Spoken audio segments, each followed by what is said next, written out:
This video is sponsored by KiwiCo. More about them later. So, arcade machines are really cool, right? There's just one problem with them. I don't see myself having one in my living room. For one, they're really big, so I don't really have space for them. And two, the design aesthetic of a classic arcade machine isn't just something I would want to have standing there in my living room all the time. So, in today's video, we're gonna build a fully functional two-player arcade machine that is gonna be disguised as a really nice looking piece of furniture. I've already got everything I need to build this entire project, everything from the clicky buttons and joysticks for a arcade machine. I got a monitor, and we're gonna run the whole thing on a Raspberry Pi. But don't worry, we're not gonna need any sort of programming skills, and I'll leave a link to all the things you need down in the description below. My goal with this project is that we're gonna build a really nice looking piece of furniture that you'll have no idea is an arcade machine until you walk up to it, flip up the front, and start playing. So the first thing that we're gonna need to do is start cutting up all the parts that are gonna make up the frame for this thing. And in case you wanna build this too, I'll have the plans available for download from my website, which is alch.shop. All right, let's start cutting out some parts.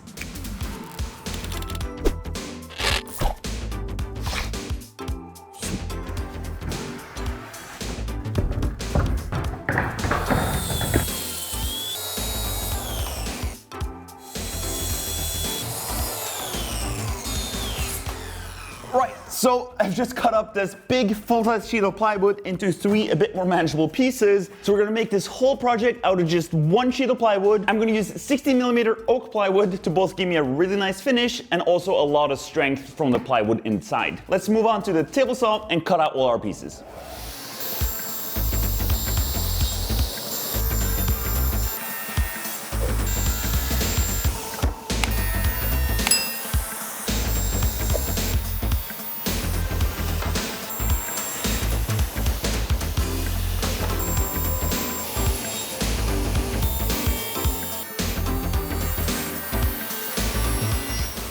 And just like that, that is all the individual parts for this entire build already cut. Now for the most part, all of these are relatively simple cuts, with the exception of a few angles and some few pockets and holes that we'll need to make in some of these parts. So we'll talk about the few bits and pieces that are challenging once we get to assembling them. Now talking about assembling, we're almost at the point where we actually could start doing that already.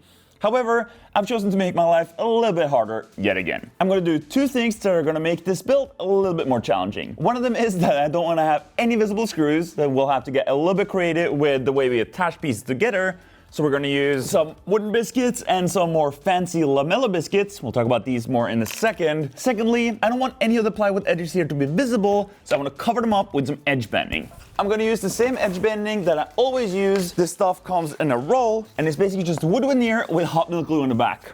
Quick tip though, if you're planning on adding edge banding, it will add a little bit of thickness, so you need to subtract the thickness of the edge banding from all the parts that you're cutting out. So before we can start figuring out how everything is gonna go together, I'm gonna apply edge banding to the edges that will need it.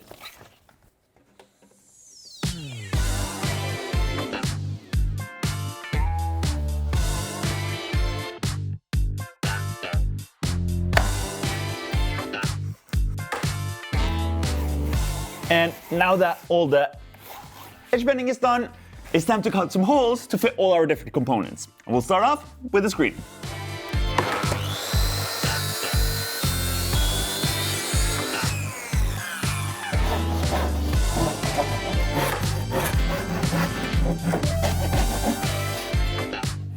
Hey, does that look like it can fit a screen? Good, because that's the plan. So the hole here is just about the right size for the display itself. However, I don't want the full thickness of the plywood as a border around the display.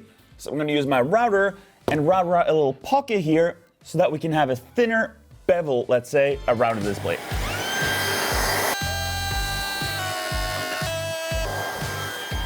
Right. Let's see if it fits. Pretty pleased with that. And now that that is out of the way, this part is probably the most complicated one in the entire build. So we're pretty soon going to start to be able to assemble stuff. There's still one more thing left to do in this one though, and that is drill 2 holes up here to accommodate for the speakers that we're gonna have there. And now that this guy is completely finished, it's time for me to show you how all this is actually going to go together.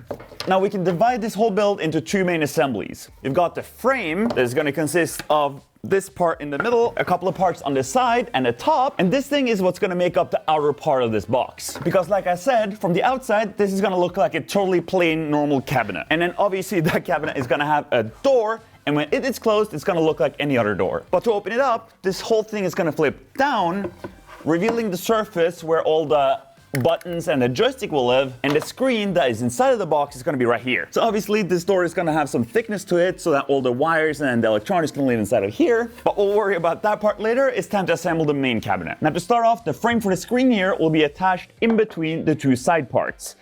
And because I want the screen to be a little bit tilted backwards, I've cut some angles in the top and the bottom of this piece. I just did that on my table saw when I was cutting out the parts, so that this can now go on here. And to make sure everything ends up in the right place, using the drawings, I've marked up the locations for where all these parts need to be. Now, these holes here aren't actually for the speakers themselves. They're just access panels for this guy. This is where the speakers actually will go, and this part is gonna be mounted right on top of here. Then we've got our top plate, and the board that's going to go on the other side. And now this should give you a bit more of a better understanding how everything is going to go together. This whole thing is obviously laying on its side, but this is where the screen goes, and this is where the door will come out that will have all the buttons and stuff on it. So time to figure out how to attach all this together. Now, as I said, I don't want any visible screws in this entire build, and that is going to make my life a lot harder. If you were to build one of these, and let's say I wanted to paint it, you can just use screws everywhere, fill those holes, and then paint it after effect, and you'd probably be able to make one in about half the time as I'm going to spend here. But those are my choices, and I'm just going to have to live with them. So to achieve not having any visible screws, I'm going to use a combination of lamella biscuits, which I used a ton of in the past, and something I haven't used before, which is pocket holes. Now, even though people on YouTube don't seem to be a huge fan of pocket holes, I think they're a great way of attaching pieces together, where you get the convenience of being able to use screws to pull stuff together, which in the case of lamella biscuits, you will have to do with a clamp. So I'm gonna go ahead, figure out where I want the lamellas and the pocket holes, and once all that is done, we can actually start assembling this frame.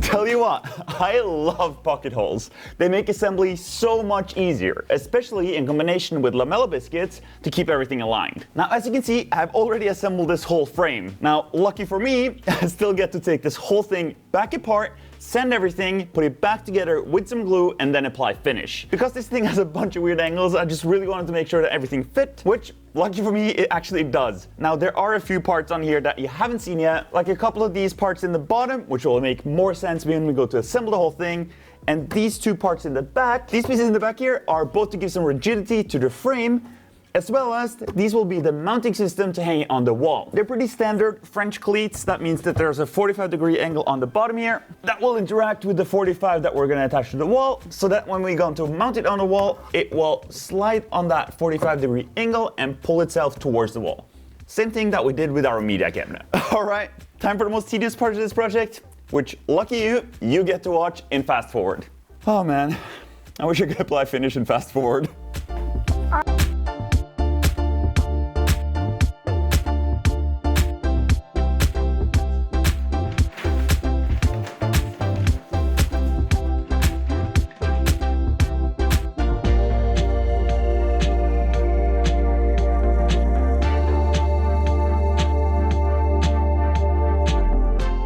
Man, I'm sure glad we're done with that. Now, while we wait for the oil to dry, a quick ad from today's sponsor, KiwiCo. KiwiCo creates super cool, hands-on projects and toys designed to expose kids for concepts in STEM in a fun and engaging way. They offer 8 subscription lines, each catering to different age groups and topics. They come with detailed, kid-friendly instructions and an educational magazine filled with content to learn even more about the Create's theme. And every box comes with everything you need for that month's project, so you never have to worry about running out of supplies or not having the right tools. KiwiCo believes that small lessons today can be big, world-changing ideas tomorrow, and sometimes when you're small, it's easier to think big. They actually sent me a couple of these crates to try out. And in this project, you can create your own sculpture using metal wire and this really cool battery-powered L wire. It came with everything I needed to put it together and a bunch of really cool designs to choose from. I decided to make my own logo, so now I can have this cool light-up logo in my own shop. And if you use the link in my description or go to kiwico.com/alexanderchappelle, you get 50% off the first month of any crate. All right, it's the day after, all the oil is dry and these parts are ready to be assembled. This time for last time. Before I oil these, I put some masking tape on the areas that will need glue because the wood glue I'm using doesn't really like to stick to the oiled surface. I've also already oiled all the parts for our flip out front, even though I still need to drill some holes in here, but I might as well do that now that everything is oiled. Assembly time.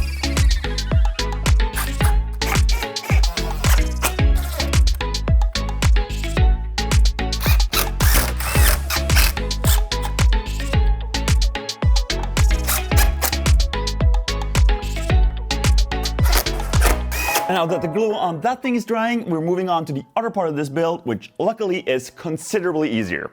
All this part is going to be is a box, which is going to have all the buttons on one side, a couple of thin pieces for the fronts and sides, as well as the back, and then we're going to have a top part going right there. Now the only part that is going to add a little bit of extra work here is that I want this surface to somehow be removable. And to do that without using any visible fasteners, I'm going to use this fancy lamella machine, which I've used a couple of times in the past, that will allow me to use these things, which are just basically fancy lamella biscuits that I can insert in each of the parts, and then I can snap them together like this, so that we can snap this whole front in place once all the wiring and electronics is done. And that way I can also access it again after effect.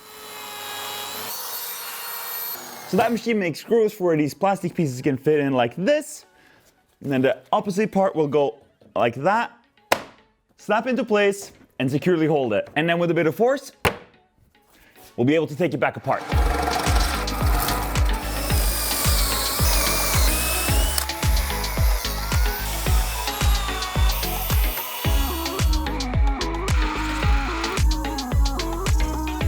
All right, all the holes are drilled, and as far as the woodworking part of this project is concerned, we're basically done.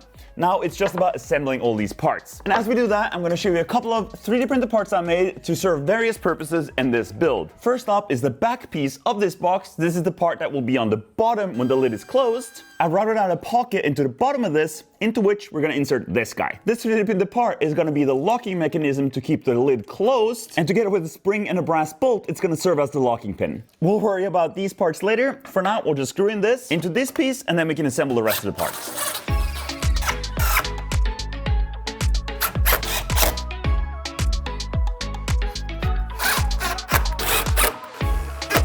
And now we're basically ready to start installing the electronics. But first, I really want to show you how this is actually going to look like in the end. Now this part will go inside of the frame like this, obviously with the front panel attached. And here's another cool 3D printed part that is going to function as the hinge. This thing, which is a 3D printed cylinder that I've stuck a wooden dowel through, is going to go through a hole that we drilled in the side parts here. And the dowel goes into a matching hole in the frame, and same on the other side, so that we now have a functional hinge.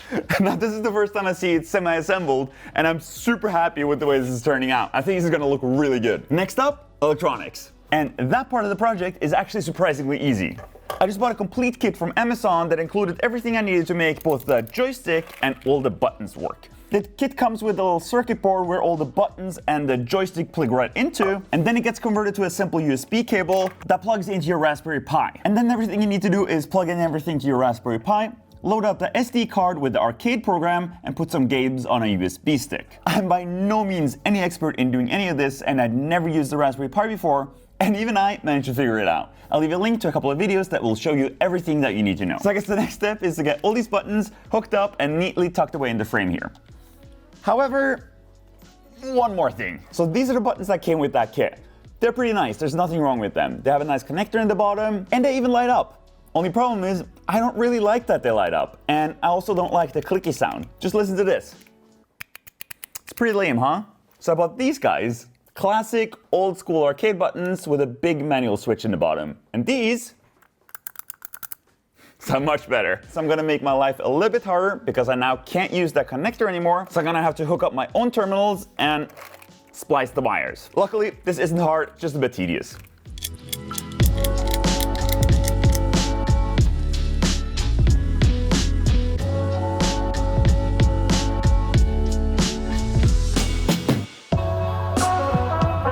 you know what? I am pretty pleased with this. I've got everything hooked up, all the buttons, both joysticks, and the Raspberry Pi. I've also got all the cables that need to go either up to the screen or to power right here. And the very last thing that will go in here is some speakers.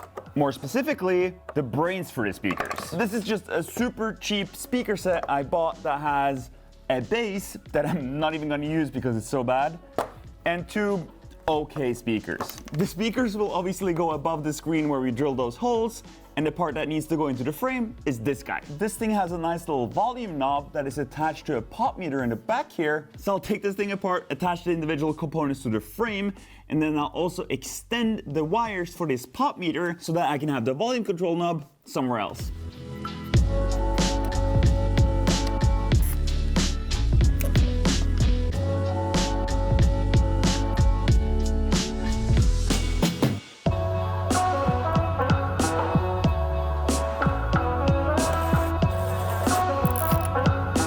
Now that all the wiring in the lid here is completely finished, we can move on to putting all the different components together. And we're gonna start off with this speaker assembly.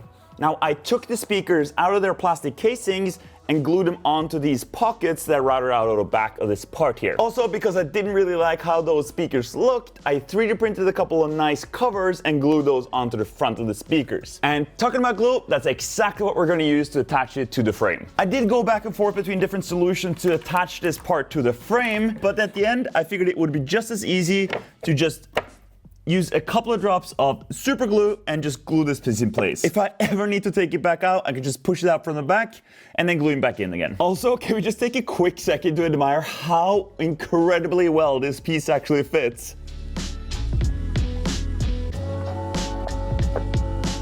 Okay, next up, time to finally install the screen. Now on the screen I'm planning to use, there's this little plastic cover on the front here, and in order for the screen to sit completely flush, I am going to take that off. And now that that is gone, the entire panel is flat, and I should be able to, once I take it off the stand, simply slide it in from the bottom here. And to hold the screen in place, why make it more complicated than it needs to be? We're gonna use hot melt glue. And just like that, the screen is attached, and man, it's really starting to get close. We're almost finished. The next step is to put the two halves together, and I'm really looking forward to do that. The very last thing we need to do before that is to install the locking mechanism that will hold the thing in place when it's closed. We've already attached the housing, and the mechanism itself is actually super simple. This little spring goes in there, and then I've got this brass rod which I've cut to length, drilled a hole, and tapped that hole. This thing will go in here, and then this short little screw will screw into this threaded hole up here. And that's really all there is to it. Now we have our little spring-loaded locking mechanism. It's time. Let's finally put these two halves together. Did you hear that? That was the lock. Now to our 3D printed hinge parts. All right, I'm at the point now where everything in here is connected, and all I need to do is hook up these last wires. These wires are now poking out of this hole that I earlier made by drilling a couple of holes and then using the jigsaw to cut out the rest of it. And that hole will perfectly fit this 3D printed part. It might not look like much right now, but this is what is going to become the control interface for the entire box. And in addition to the volume knob I extended, which will fit in this slot here, there's also a USB cable, and that USB port is where I can plug in the USB sticks. These will have the games on it, a reset switch for the Raspberry Pi, a main power switch, which will snap in right here, and then finally, the main power cable for the box. I think that's gonna look pretty neat. I'm just gonna wire this up, and then we can actually attach it to the wall and start playing games.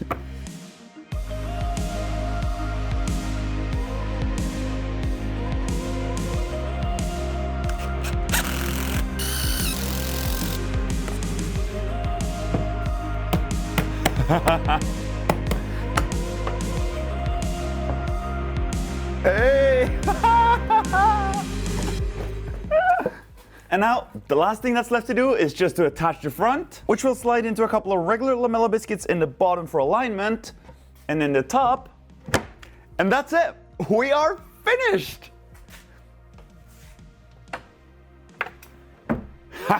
Oh, and to give the illusion that this actually is a regular door, I made a little slot at the bottom here to make it look like there's a gap, but in fact the bottom piece is attached to the door itself.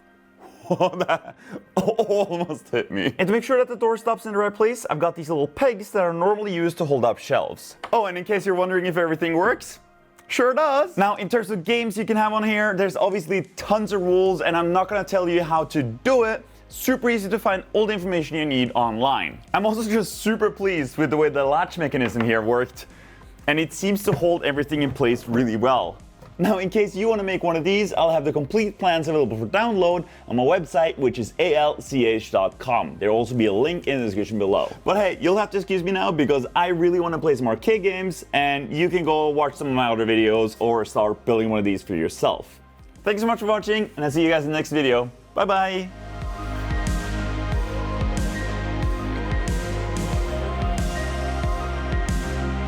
Oh, and in case you're wondering how I'm planning to get the front cover off again, here's my plan. Somehow, hopefully, securely attach this thing, and then...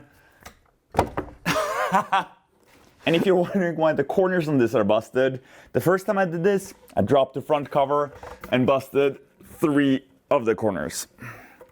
Yay!